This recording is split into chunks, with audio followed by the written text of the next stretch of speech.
السلام علیکم قدرمنو کتونکو اوریدونکو سید کامران یما نن د جوخیل بچو کې تحفظ قرآن یو احتجاجي ریلی ده او په سویډن کې چې کم د قرآن به حرمتي شوی ده په دې کال کې دوه پیر ده چې په سویډن کې د قرآن به حرمتي شوی ده د هغې خلاف د پاکستان په هر ښار کې هر سیاسي پارټي هر مذهبي پارټي هر مکتب فکر چې هغه دلته احتجاجي ریلی کې ټول پاکستان کې په دغه سلسله کې ګدیزو بریچو کې د احتجاجي ریلی تحفظي قرآن د دې د شرکاو سره خبرې کو د دې کم منتظمین چې د هغې سره خبرې کو چې د هغې د حکومت نه مطالبه څه ده په دنیا بر کې او خاص کر په یورپ ملکونو کې د قرآن شریف بې حرمتي کېږي د هغې وجې څه دي چې هغې ته په کم نظر باندې ګوري راځئ زما سره اوسئ. بسم الله الرحمن الرحیم. روز ته ډېره مهرباني ته راغلې او زموږ تپوس ته وکړو. زموږ دا مطالبه ده د حکومت پاکستان نه چې کوم مطلب د قرآن د بې حرمتي په سویډن کې ګستاخ کړې ده چې دا د قرآن کوم بې حرمتي زموږ د ملک د کوم عظیم کتاب کړی ده. موږ دا مطالبه د حکومت نه چې د دې د سفیر او دا دې بدل کړي لرې وکړي د ملک نه بل سفیر چې کوم هلته دی هلته راوغواړي او کوم مطلب زموږ د دوی سره معاشي کاروبار دی هغه دې ختم کړی شي. که نه د دې مطلب دا زموږ د مسلمانانو دپاره د هغه د ایمان یو غوره جذبه ده چې قرآن دا یو معجزه ده او دوی رالل د قرآن یې وسوځو یا فوټبال یې پرې وکړو یا هر څه چلې وکړو. خو دا زموږ یو ایمان دی چې موږ دا مطالبه د حکومت پاکستان د وخت نه ده چې دې سفیر دی زموږ کوم سفیر هلته دی ترې غواړي شي دې دا د بدل دې سره کوم کاروباري معاشي کاروبار چې دی هغه ختم کړی شي. هغه د حکومت وخت نه دا مطالبه کومه که تاسو په هغې ټایم باندې د فرانس سفیر بدر کړی وی نو نن به دې دا حرکت نه کوو.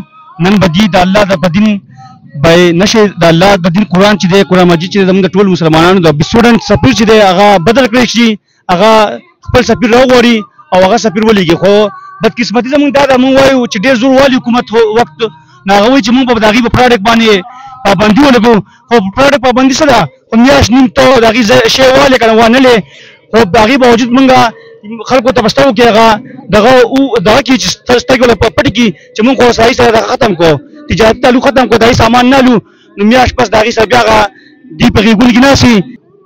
الله چارواکو نه دا یو مطالبه ستاسو په وسادت کومه چې تاسو چې څوم نظر کېدی شي تاسو د سویډن سفیر چې دی هغه بدل کړئ خپل سفیر راوغواړئ. که دا تاسو باید ټیم کړی وی نن به دا خلک دلته نه د قاري صاحب نه تپوس کو چې د مسلمانانو دومره د پسماندګۍ او خاص کر یورپ چې بار بار د مسلمانانو د شاعرو د اسلام د شاعرو بې حرمتي کې د هغې وجه سره.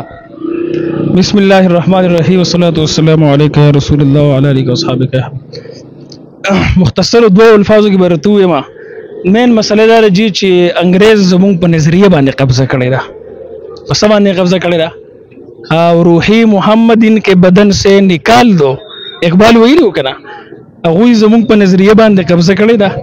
زما یو مسلمان نوجوان ته نن په ګیره کې ګوره ځان ښه نه ښکاري په پټکي کې ورته ځان ښه نه ښکاري او چې داسې یو ټیټ غوندې لباس وکړي پای کې ورته ځان ښه ښکاري نو په غیر شرعي کارونو باندې ګوره دې خلکو ته نن سبا ځان ښه ښکاري. مین وجه صرف او صرف دا ده چې هغوی زموږ نه دوه څیزونه دي په مسلمان کې یو عشق مصطفی دی یو جذبه د جهاد ده. دا هغوی زموږ نه وخت کې دي. مونږ نازک طبیعته جوړ شوي یو مونږ تاسو ولد پسنده جوړ شوي یو نو چې کله مسلمان په خپله دې حال ته راورسېدو نو هغې ته په اسلامي شاعرو پورې د مذاق کولو موقع میلاو شوله. دغه وجه ده. قدرمنو تاسو د مولانا صاحب خبرې تقریر هم واورېدو د سوال جواب هم تاسو واورېدو. دوی په خپل تقریر کې هم دا خبره وکړه چې موږ د حکومت نه دا د درخواست کو هغې ته دا ریکویسټ کو چې د سویډن سره خپل سفیر چې دی هغه واپس راوغواړي او د هغې سره سفارتي تعلق ختم کړي. صرف یورپ ته د فریډم آف سپیچ په اړه کې زموږ د کوم شاعر چې دی د اسلام د هغې بې حرمتي نه کړي او که یورپ د دې نه باز رانغی نو موږ به بیا انتهایي قدم ته مجبور یو. د بل پروګرام پر راکې مل اجازت لو الله پامان.